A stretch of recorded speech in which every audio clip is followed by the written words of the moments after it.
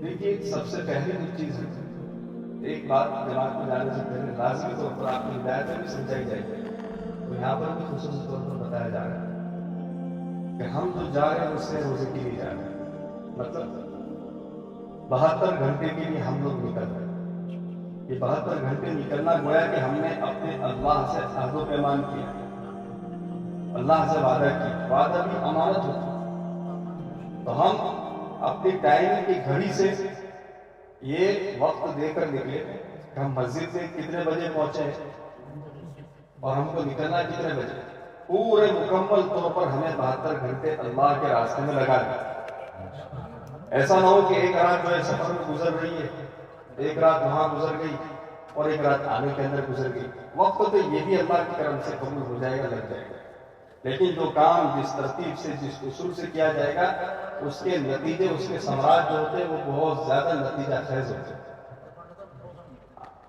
اس کے لیے کوشش یہ کریں اول پہلے میں کہ ہم اپنی ذات سے 72 گھنٹے لگیں اصولی طور پر عذر سب کے ساتھ لائیں نکالا اللہ تبارک و تعالیٰ نے ہم لگائے وہاں پر بشاشت کے ساتھ تو انشاءاللہ اس بات کو مد نظر رکھیں گے سارے ساتھ انشاءاللہ اللہ تعالیٰ ہمارا بیٹھنا سننا قبول فرمائے